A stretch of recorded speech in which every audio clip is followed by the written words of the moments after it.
Hello everyone, welcome back to our channel. In this today's video, I'm going to show you how to fix cloudy verification not received. Cloudy verification not received. In this video, I will show you easy and simple step to how to fix it. First step is check internet connection. Make sure your internet is turn your Wi-Fi off for a few seconds, then on again, or you also switch to mobile data. If that is not working, turn on your airplane mode for a few seconds, then off again, and try opening any website to test internet. If internet is not working, the app will not work properly. And the second step is restart your phone. Sometimes a simple restart can fix many problems, and this helps remove small bugs and glitches.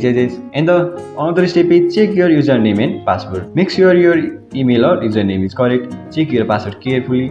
Turn off your VPN, proxy, and sometimes wrong details are most common for the logging errors. And the another step is check your spam or junk folder if using email verification, and wait for a few minutes and then tap to resend verification. If still not received, try a different email or phone number. So that's it. Thank you for watching this video. If this video helped you, don't forget to like, share and subscribe for more helpful tutorial. Thank you.